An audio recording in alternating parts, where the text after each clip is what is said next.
नमस्ते छात्र। अब हम एक व्याकरण देख लेंगे।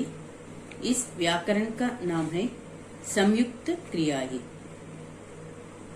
दो या तीन मूल धातुओं के मिलने से जो क्रिया बनी हो उसे संयुक्त क्रिया कहते हैं। क्रिया के मूल या सामान्य रूप को धातु कहते हैं। अब हम संयुक्त क्रियाएं के बारे में पढ़ लेंगे।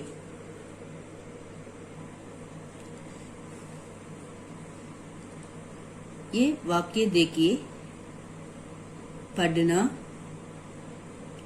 गाना, सुनना, ये क्रियाओं के साथ आना अर्थात आता, ये क्रिया आते हैं। आता। इसी तरह दो या तीन मूल धातुओं के मिलने से जो क्रिया बनी हो उसे संयुक्त क्रिया कहते हैं।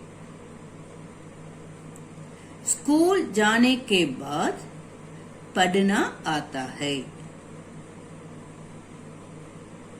ये पढ़ना, ये क्रिया के साथ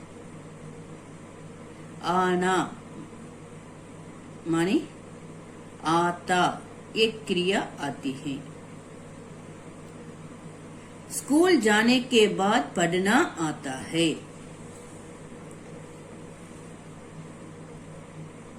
संगीत के अभ्यास से, अभ्यास का अर्थ है प्रैक्टिस। संगीत के अभ्यास से गाना आता है।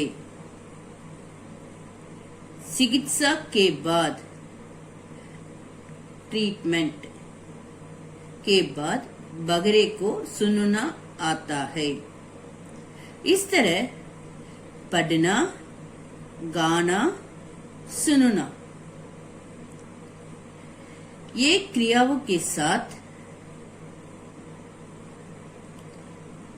आता, आता, आता, ये क्रिया आती है। पढ़ना आता है, गाना आता है, सुनना आता है। स्कूल जाने के बाद पढ़ना आता है। संगीत के अभ्यास से गाना आता है। चिकित्सा के बाद बगरे को सुनना आता है।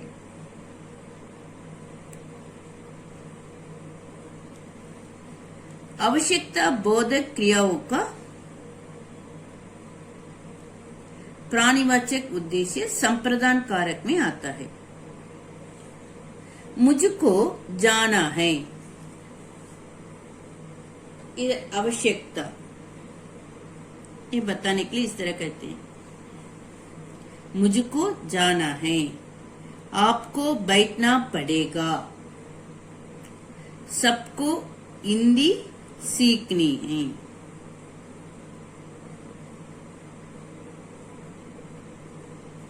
मुझको जाना है, आपको बैठना पड़ेगा, सबको हिंदी सीखनी है।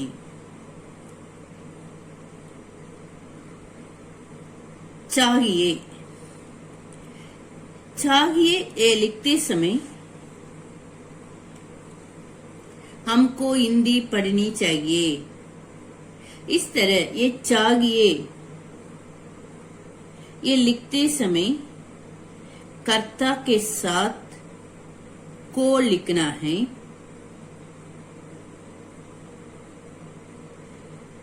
कर्म के लिंग के अनुसार ये लिखना है, क्रिया लिखना है। चाहिए आए तो कर्ता के साथ को लिखना है, क्रिया कर्म के अनुसार बदल जाती हैं।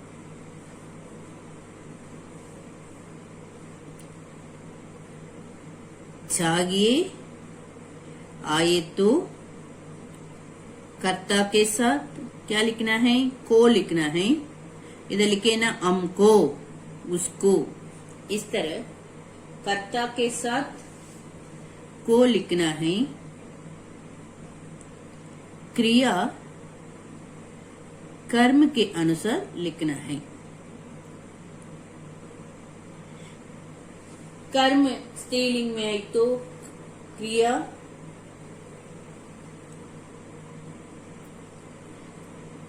पढ़नी, लिखनी, ऐसा लिखना है।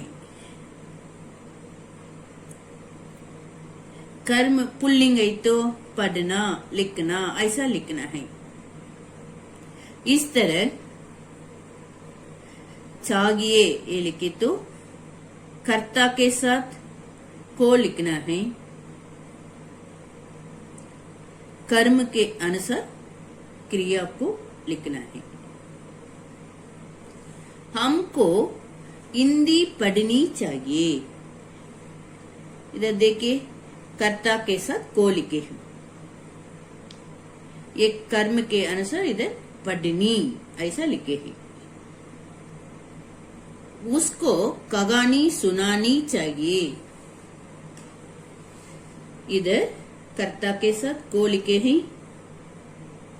एक कर्म के अनुसार ये क्रिया लिखे हैं।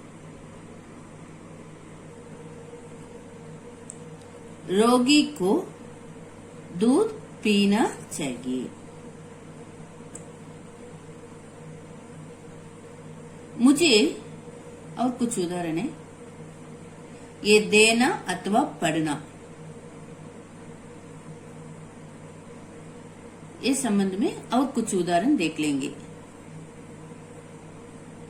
मुझे शब्द सुनाई देता। गूंगे को सुनाई नहीं देता।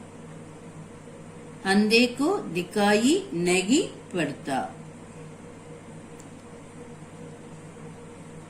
अब हम लग, सक, चुक इसके बारे में पढ़ लेंगे। लग का प्रयोग। लग का अर्थ है आरंभ। अंग्रेजी में स्टार्टिंग कहते हैं। राम पढ़ने लगा। सीता रोटी खाने लगी। राम चिट्ठी लिखने लगा। माँ पूरियां बनाने लगी। लग का अर्थ है लगा, इसका अर्थ है आरंभ। लगा, ये लग को ही लगा लिखते हैं।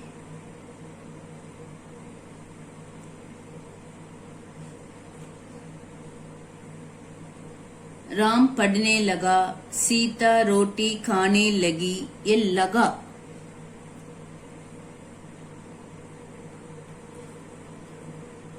लगने की लगा।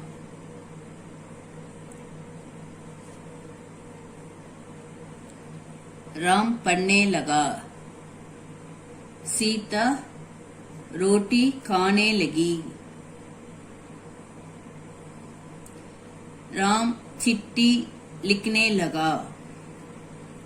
माँ पूरियां बनाने लगी। लगा करते आरंभ। चुक, इसका अर्थ है अंग्रेजी में कंप्लीटेड। सक का अर्थ है अंग्रेजी में कैन।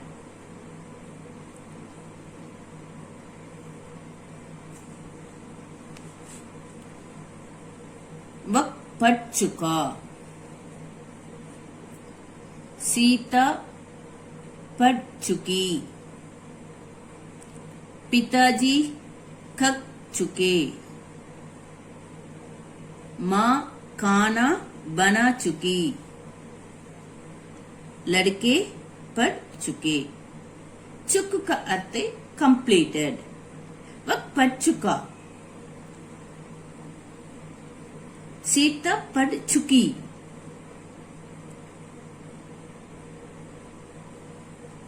पिताजी कब चुके, पिताजी को आदर देना है इसलिए चुके लिखे हैं।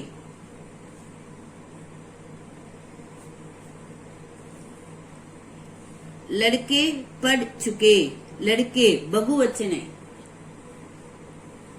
इसलिए लड़के पढ़ चुके ऐसा लिखे हैं।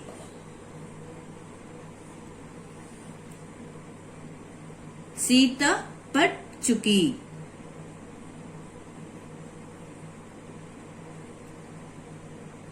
वह पढ़ चुका।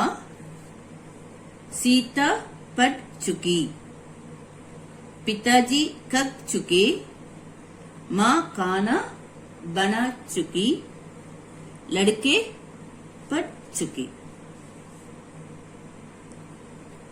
राम पढ़ने लगा,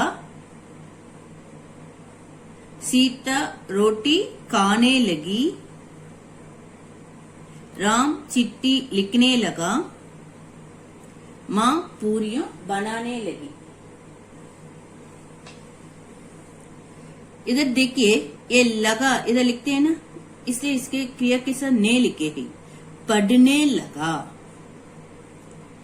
इधर देखिए लगी, इसलिए क्रिया के साथ इधर ना ने लिखे हैं। खाने लगी,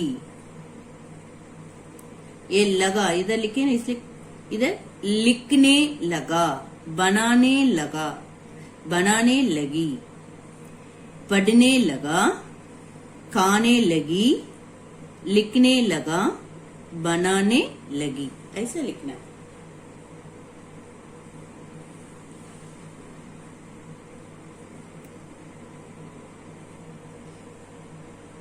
गृह कार्य, गृह कार्य